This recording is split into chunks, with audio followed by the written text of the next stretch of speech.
विषय हिंदी कक्षा 12वीं विशेष अध्ययन के अंतर्गत कनुप्रिया भाग 4 यह हमें आज देखना है। लेखक डॉक्टर धर्मवीर भारती। विशेष अध्ययन कनुप्रिया का पात्र परिचय, लेखक परिचय, प्रमुख कृतियाँ ये हमने देखे हैं। उसके बाद में विभिन्न जो इसमें भाग दिए हुए हैं उसके हमारे 3 भाग हो चुके हैं। सेतुमय, दूसरा भाग था अमंगल छाया और तीसरा भाग था एक प्रश्न। यहाँ तक हमने देखा है। उसके बाद में हमें आगे जो है वो चौथा और बचा हुआ हमारा भाग जो है वो देखना है, शब्द अर्थहीन। इसके लिए हम शब्द अर्थहीन यह देखने के लिए चौथा भाग जो है वो शुरू करते हैं, शब्द अर्थहीन।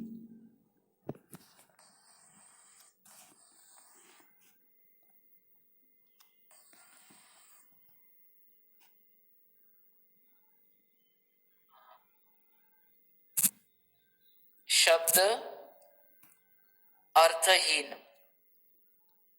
शब्द अर्थहीन, पहले उसने कहा है शब्द शब्द शब्द मेरे लिए सब अर्थहीन है। वो कहती है कि तुम जो भी मुझे समझा रहे हो, नीति की बातें, युद्ध आवश्यक है, तुमने अर्जुन को समझाया युद्ध क्षेत्र में, गीता का ज्ञान दिया, और यह गीता का ज्ञान जो है वो अर्जुन ने धीरे धीरे समझ लिया और उसी प्रकार से अपना कर्तव्य पूरा किया। परंतु यह जो शब्द है ये मेरे लिए सब अर्थहीन है। यदि वे मेरे पास बैठकर तुम्हारे कांपते अधरों से नहीं निकलते तो शब्द शब्द है, शब्द शब्द निरर्थक है, सब अर्थहीन है। तो कहती है कि मेरे लिए तो तुम जब मेरे पास में बैठते हो और तुम्हारे होठों से जो शब्द निकलते हैं प्रेम के, वही अर्थहीन होते हैं। जो तुम मुझे गीता का ज्ञान समझाओगे, न्याय धर्म की बातें समझाओगे, तो वो मेरे लिए कुछ काम की नहीं। मेरे लिए तो प्यार के 2 बोले गए शब्द ही अर्थ वाले हैं, बाकी सब निरर्थक।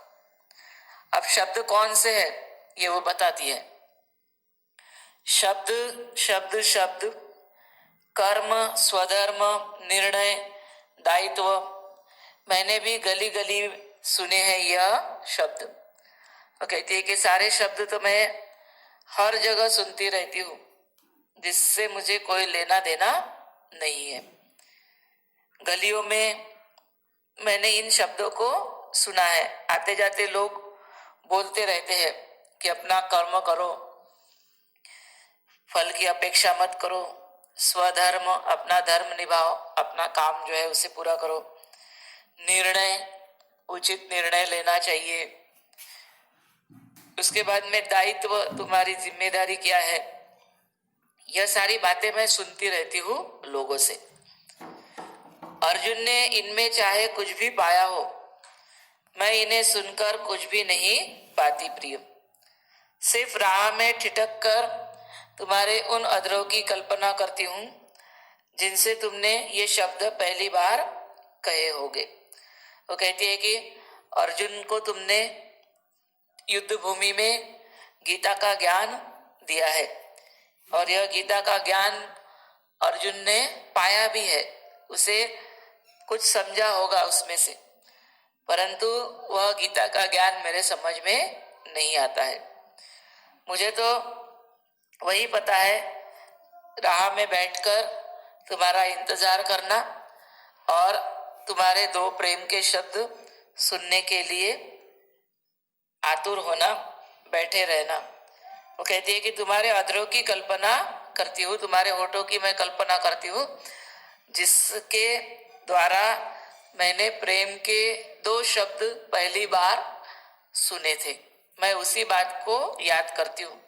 तुम कितना भी गीता का ज्ञान मुझे समझाओ, वो मेरे पल्ले पड़ने वाला नहीं है, उसे मैं नहीं समझती। आगे देखो, मैं कल्पना करती हूँ कि अर्जुन की जगह मैं हूं और मेरे मन में मोह उत्पन्न हो गया है और मैं नहीं जानती कि युद्ध कौन सा है और मैं किसके पक्ष में हूं। वो कहती है कि ठीक है, मान लेते हैं कि थोड़ी देर के लिए मैं अर्जुन हूं और तुम वही ईश्वरीय रूप धारण किए हुए श्री कृष्ण हो। अब ऐसे में तुम ज्ञान की बातें जो है वो समझा रहे हो और उसमें कर्म की बात, अपने धर्म की बात, दायित्व जिम्मेदारी की बात, यह सारी बातें तुम मुझे समझाने की कोशिश कर रहे हो। परंतु वो कहती है कि मेरे मन में तो मोह उत्पन्न हो गया है और यह मोह का जाल मेरे ऊपर इतना छाया हुआ है कि इसके आगे मुझे कुछ भी दिखाई नहीं देता। तो मेरा जो मोह है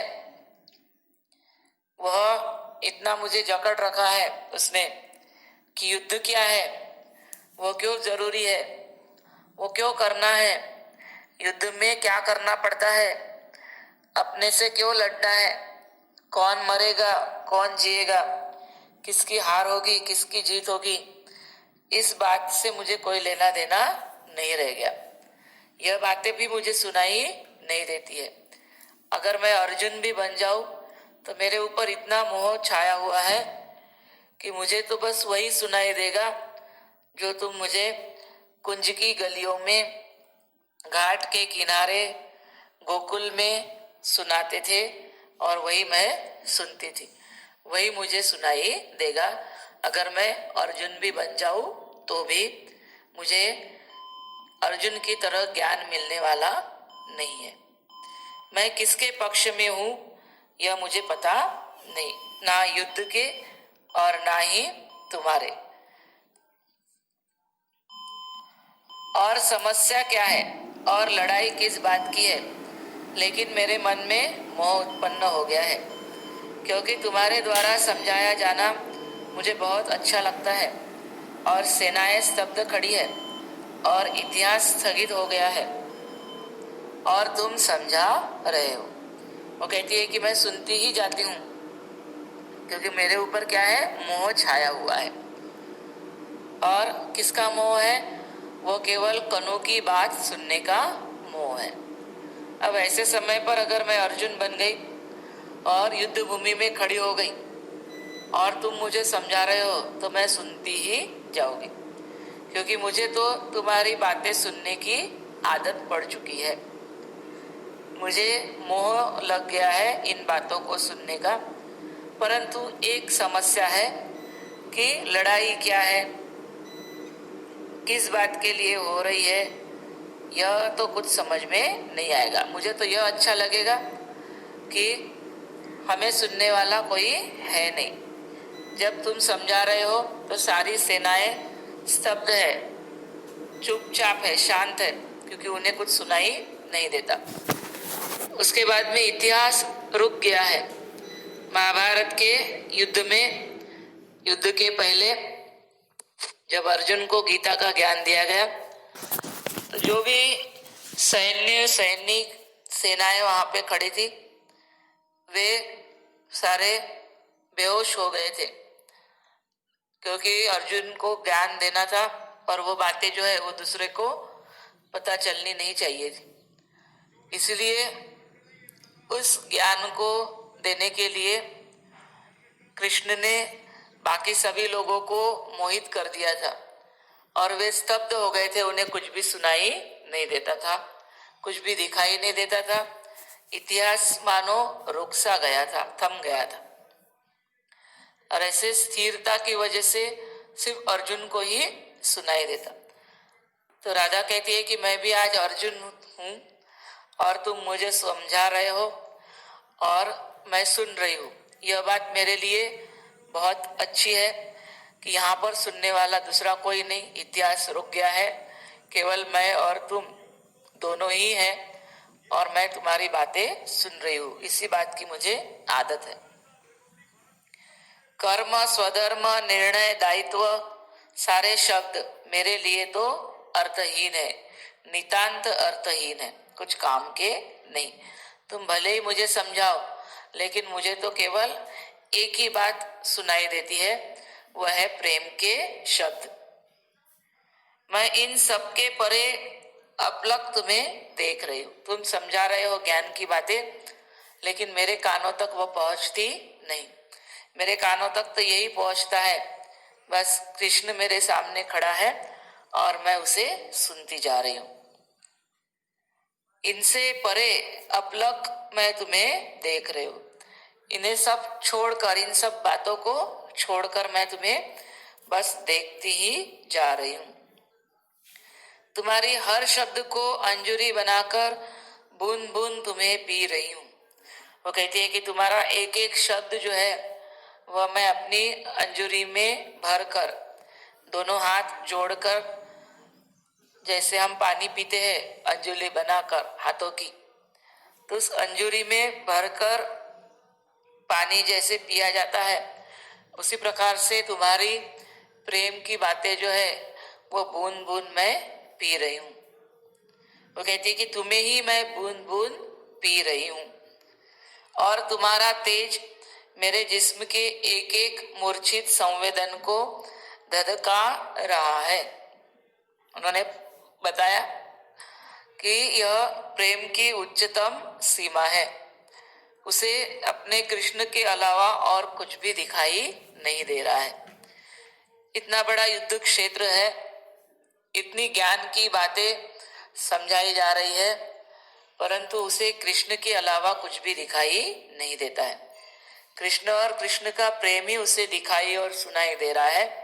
इसलिए कहती है कि मैं अपनी आंखों से तुम्हें अपने पूरे शरीर में उतार रही हूं, अपने कानों से केवल तुम्हारे प्रेम के शब्द अपने शरीर में उतार रही हूं और तुम्हारा तेज जो है वो मुझ पर छाया हुआ है, धधका रहा है मेरे अंतर मूर्छित संवेदन को।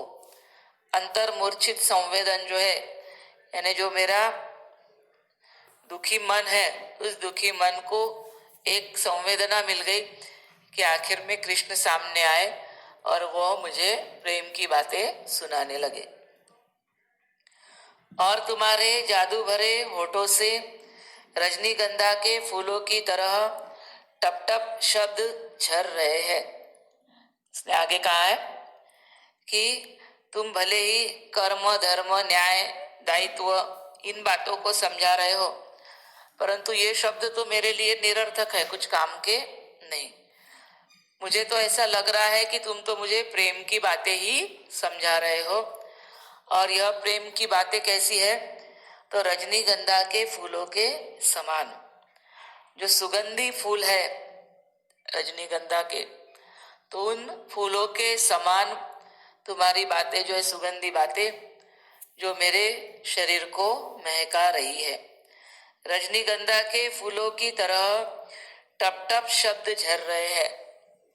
जैसे फूल पेड़ों से झरते हैं और सुगंध फैलाते हैं हवा में, उसी प्रकार से तुम्हारे होठों से गिरने वाले जो शब्द है, निकलने वाले जो शब्द है, वो रजनीगंधा के फूलों की जैसे महक देने वाले शब्द है, जिससे मैं मोहित हो गई हूँ, उस सुगंध से मैं मोहित हो गई हूँ।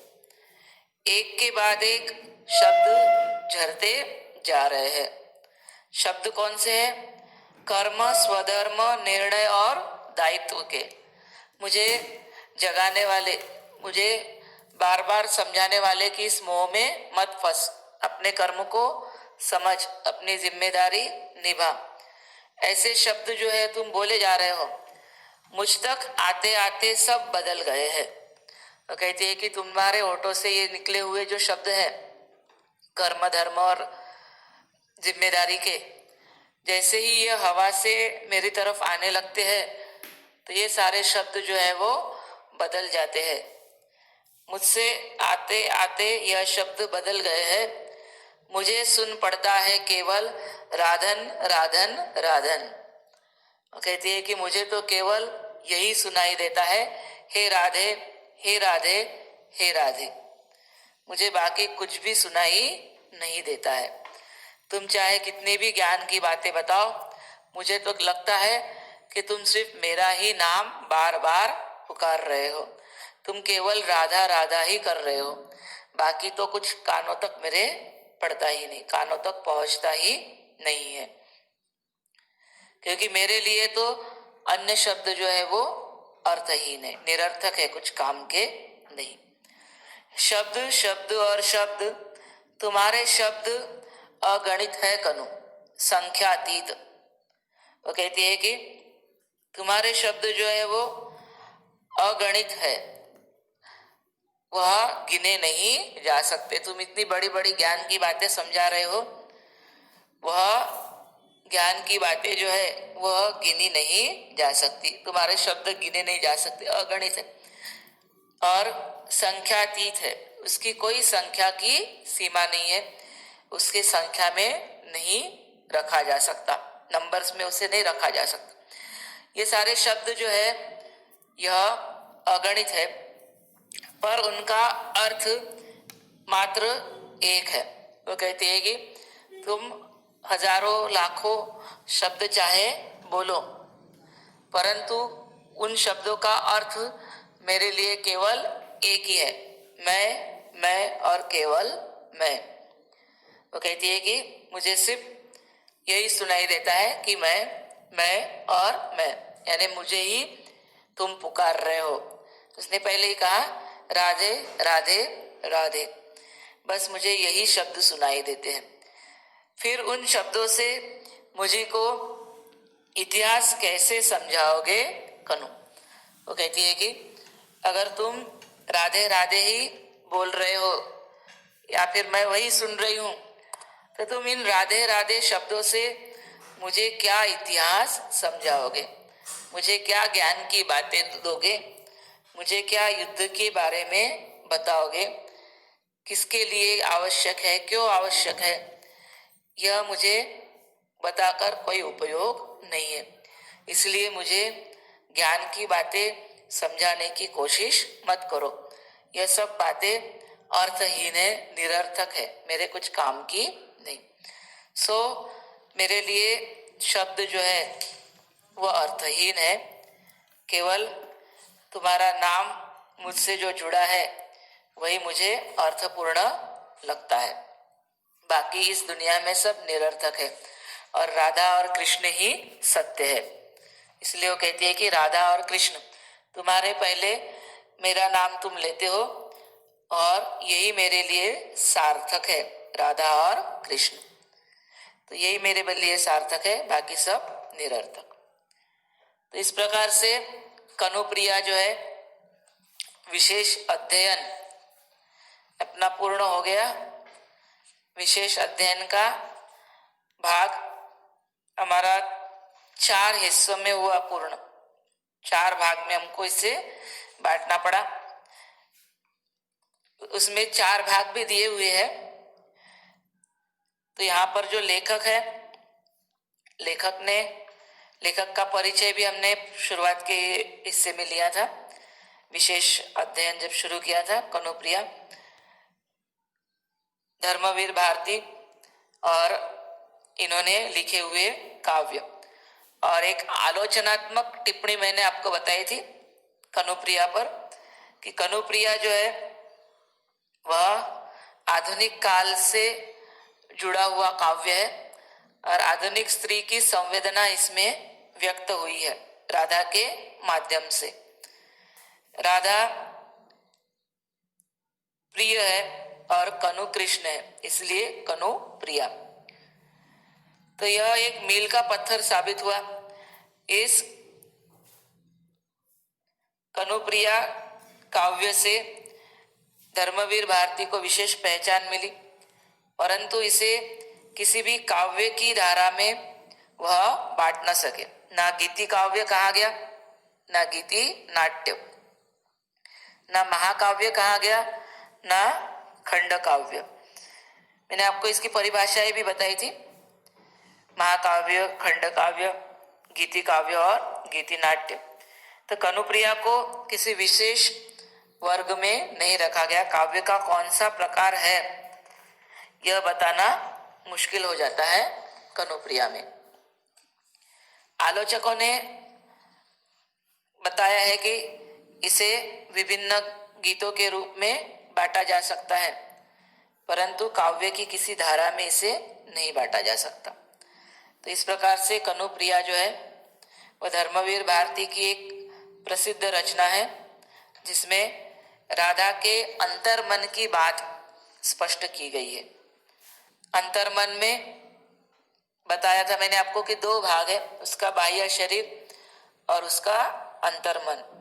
जब उसका बाह्य शरीर उसे सवाल पूछने लगता है तब उसका अंतर्मन उसे जवाब देता है, और जब अंतर्मन सवाल पूछने लगता है तो उस बात के लिए बाहरी मन जो है वो उपयोग में नहीं आता, क्योंकि उस पर तो मोह छाया हुआ है, इसलिए उसका अंतर्मन ही उसे जवाब देता है। तो ये हमने देखा था। कवि ने शुरुआत में बताया है कि महाभारत की पृष्ठभूमि में कनुप्रिया जो है वो लिखी गई, और इसमें चरम तन्मयता के क्षणों का बार बार शब्द प्रयोग किया गया है।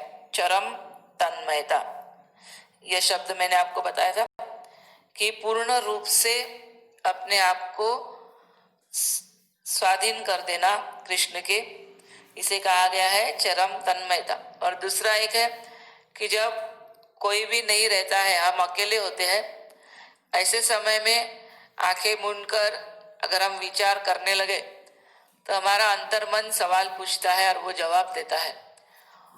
इसे भी चरम तन्मयता कहा गया है, पूर्ण रूप से अपने आप में विलीन हो जाना।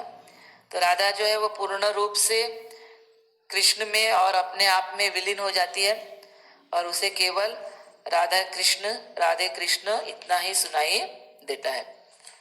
तो महाभारत की समस्या इसमें बताई गई है, युद्ध की भयानकता है, युद्ध कितना भयानक होता है उसका वर्णन आया है।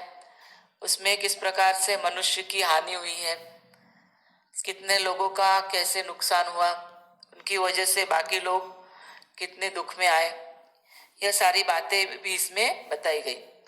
और अंत में राधा ने बताया कि यह युद्ध जो है यह निरर्थक है, इसे नहीं होना चाहिए।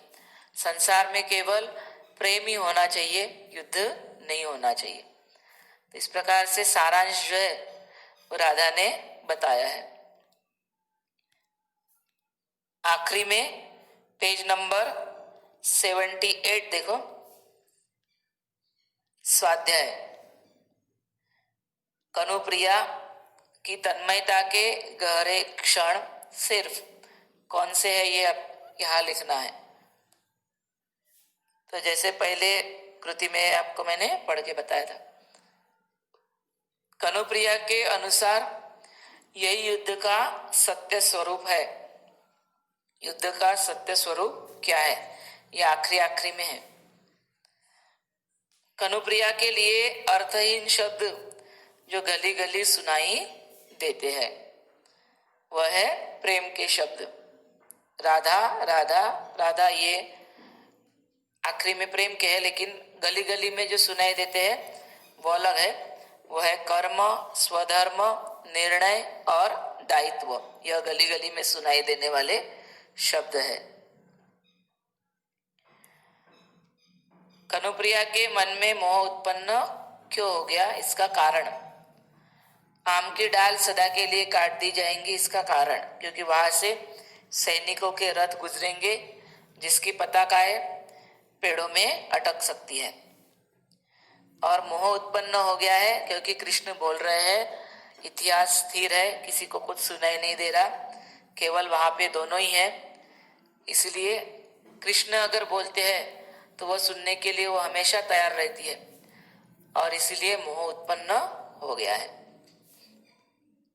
व्यक्ति को कर्म प्रधान होना चाहिए, इस विषय पर अपना मत लिखिए न, कर्मण्येवाधिकारस्ते, मैंने बताया था आपको कि अपना कर्म जो है यानी काम, अपना कार्य धर्म, इसे हमें पूरा करना चाहिए। जो कर्म है यानी कर्तव्य, जिम्मेदारी, इस पर अपना विचार लिखना है। वृक्ष की उपयोगिता, यह आप अच्छे से लिख सकते हैं। वृक्ष का उपयोग, कवि ने राधा के माध्यम से आधुनिक मानव की व्यथा को शब्दबद्ध किया है, इसका स्पष्ट करना, और राधा की दृष्टि से जीवन की सार्थकता, इसे स्पष्ट करना। और अंत में दिया है कनुप्रिया काव्य का रसास्वादन। तो काव्य के रसास्वादन पर हम एक अलग से मीटिंग लेंगे, पाठ लेंगे। काव्य का रसास्वादन किस प्रकार से किया जाता है, मैंने आपको 2 तरीके बताए थे। एक जो है एक मुद्दों के द्वारा, और एक जो है वो सारांश के द्वारा। तो ये हम इसको अलग से लेंगे, उसका एक पाठ ही बनाएंगे, उसमें रसास्वादन ही लेंगे। वो व्याकरण के हिस्से में भी आ जाता है। ठीक है, बाकी लोगों को कुछ सवाल पूछना है?